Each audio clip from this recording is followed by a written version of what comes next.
खंडवा मध्य प्रदेश के निमाड़ क्षेत्र का एक आम शहर। शहर आम, लेकिन विविधताएं हजार। अंग्रेजों के समय से ही ये क्षेत्र अपने व्यापार और कामकाज को लेकर मध्य भारत में बहुत लोकप्रिय था।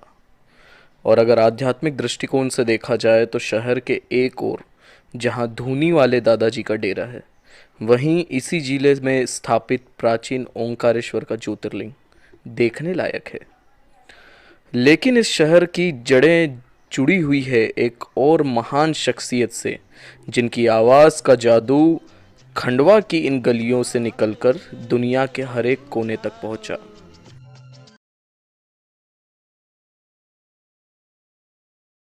जी हाँ, हम बात कर रहे हैं आवाज़ के जादूगर किशोर कुमार साहब की।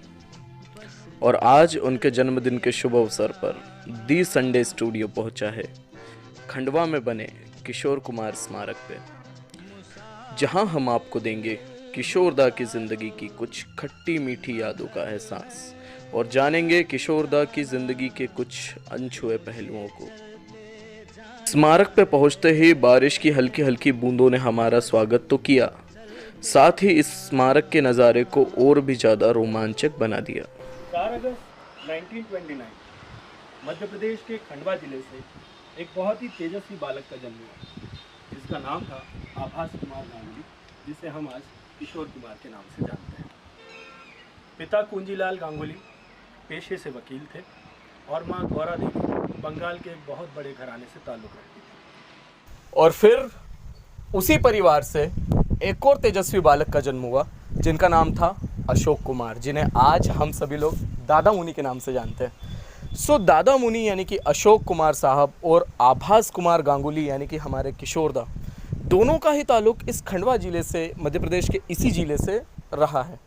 तो चलिए ले चलते हैं आपको उनके कई स्मारकों पे और उनके जहाँ पर उन्होंने बहुत सारी खट्टी मीठी यादें, खट्टे मीठे पल बिताए हैं।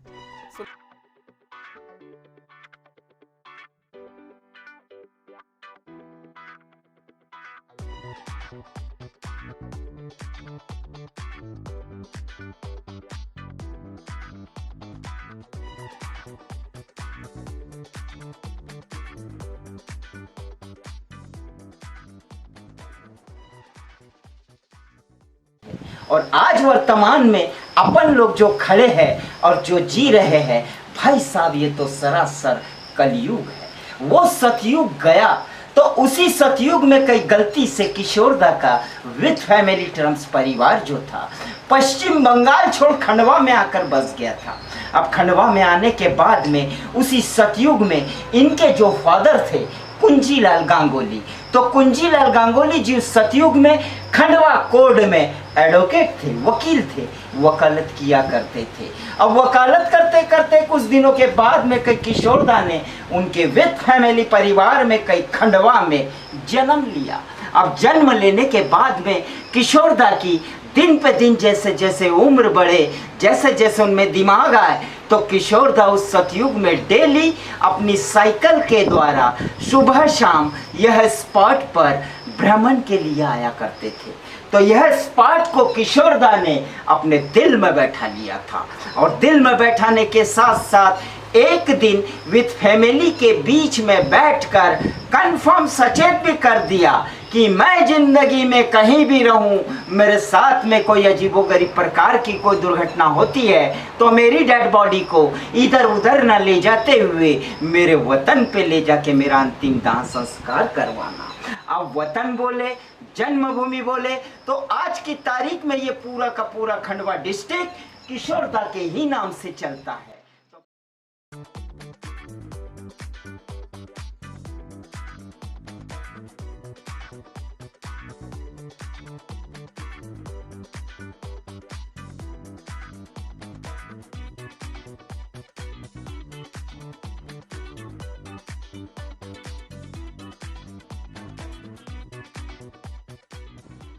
तो बचपन में जब कुछ 6-7 बरस शायद उम्र रही होगी, तो सर्दी खांसी बहुत रहती थी, खरखरी आवाज़, ठीक से बोल नहीं पाते थे, खांसते रहते थे। तो आखिर ऐसा क्या हुआ कि इस आवाज़ ने दुनिया को अपना कायल बना दिया? इसे एक जादू ही कहेंगे या एक मिरेकल ही कहेंगे। दरअसल माँ से बड़ा लगाव था। माँ से इतना लगाव था कि बचपन में माँ जब सब्जी काट रही थी तो गलती से चाकू पैर में लग गया। कहते हैं कि उस समय पर किशोरदा पूरे 3 दिन रोए थे और लगातार रोने की वजह से उनकी आवाज़ में इतनी मधुरता आ गई कि आज यही आवाज़ दुनिया के दिलों पर राज कर रही है। Famous musician Sachin Dev Burman, well known as S.D. Burman, also treated Kishorda as his own son, and this bond have created many epic songs, which have been enjoying by the today's generation also. आज भी college के लोगों के दिलों में किशोरदा के गाने एक अलग ही घर बनाते हैं। ऐसे तो किशोरदा की ज़िंदगी में कई कैरेक्टर जो जुड़े हुए थे, मगर सचिन दा जो थे वो उन्हें अपने बेटे पंचम की तरह ही प्यार करते थे, यानी कि आर.डी. बर्मन।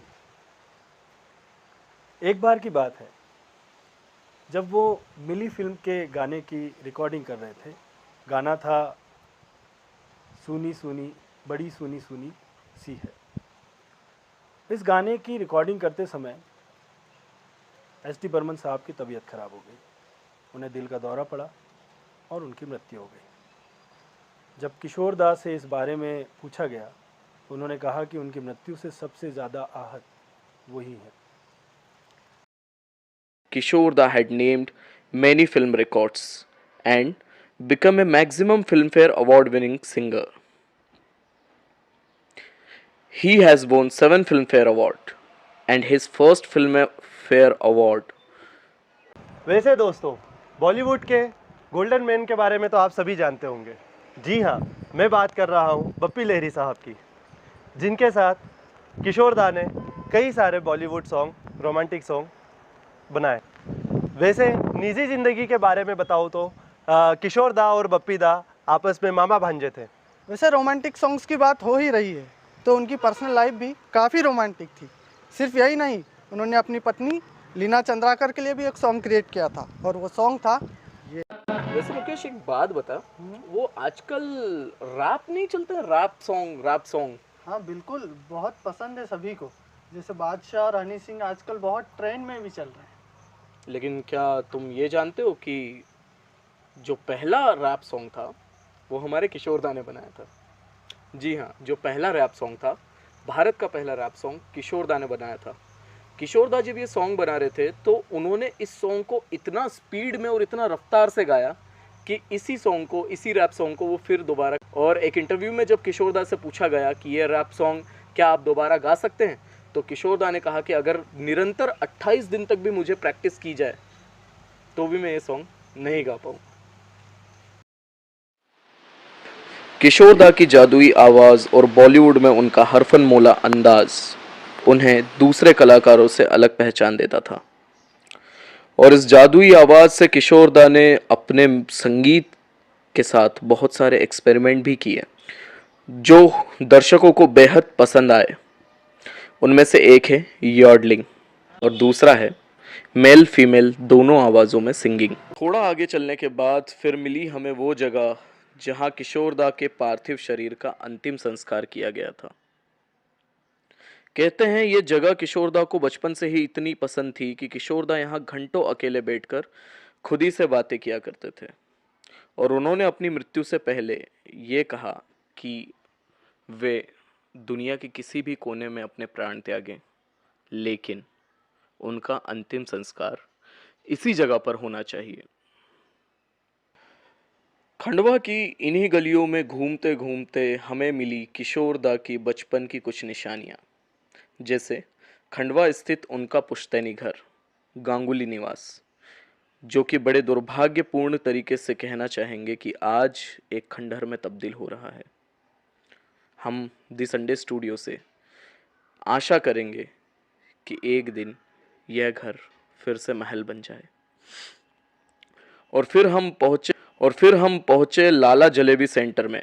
ऐसा कहा जाता है कि यहाँ की दूध जलेबी किशोरदा को इतनी पसंद थी कि वो हर रोज इसका स्वाद चखने के लिए यहाँ पर आया करते थे।